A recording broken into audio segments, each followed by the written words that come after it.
Hi students, class 7 student max third term chapter 2 percentage and simple interest exercise 2.1 fifth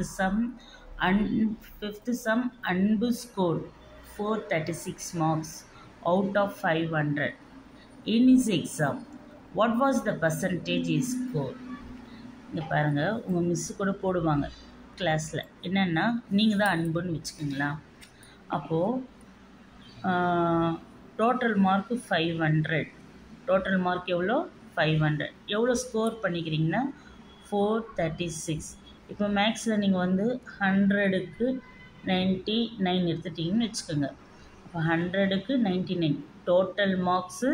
அப்புறம் நீங்கள் எவ்வளோ possible எடுத்துருக்கீங்களோ அதே போல் தான் 500 அவங்க எவ்வளோ பாசிபிள் எடுத்துருக்காங்க, ஸ்கோர் பண்ணியிருக்காங்களோ அது போடணும். இப்படி இருந்தால் அதை எதில் வாட் வாஸ் த பர்சன்டேஜ்க்கு எப்போ பர்சன்டேஜ் கேட்குறாங்களோ multiple 100%. So given, first we write given. Okay, after that you write in multiple 100%. Very easy. 0 0 cancel, 0 0 cancel. So remaining 436 divided by 5. இங்கே 5ஓ 0ஓ இருந்தால் தான் 5 டேபிள்ஸால் கேன்சல் பண்ண முடியும். நம்ம இப்போ டிவைட் பண்ணிடலாம்.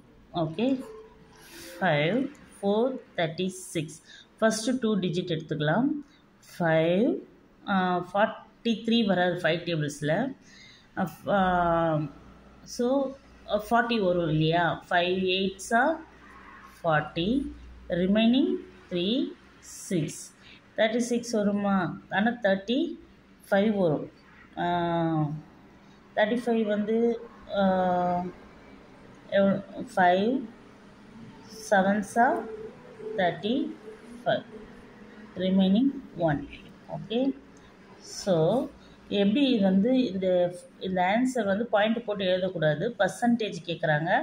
இது எப்படி எழுதலாம் அப்படின்னு பார்த்தீங்கன்னா, கீழே இருக்கிறவங்க மேலே போயிடுவாங்க, மேலே இருக்கிறவங்க சைடில் வந்துடுவாங்க, சைடில் இருக்கவங்க கீழே போயிடுவாங்க. போட்டுடலாமா? இப்போது கீழே இருக்கவங்க என்ன சொன்னேன்? மேலே இருக்கிறவங்க சைடில், அப்புறம் சைடில் இருக்கவங்க கீழே வந்துடுவாங்க. பர்சன்டேஜ் 87 1/5%. இப்படியும் எழுதலாம். இல்லைன்னா நீங்கள் பாயிண்டில் கூட எழுதலாம். இங்கே பாயிண்ட் வச்சுட்டு ஒரு பாயிண்ட் வச்சா இங்கே 0. ஓகே, மிக்ஸ்டு ஃப்ராக்ஷனும் எழுதலாம், தப்பு இல்லை. அப்படின்னா பாயிண்ட் வச்சு ஒரு 0 ஆட் பண்ணிங்கன்னா 5 2s 10. ஏன்னா 1 வந்து 5 டேபிளில் கிடையாது. அப்படின்னு பார்த்தீங்கன்னா இப்படி கூட எழுதலாம். 87.2%.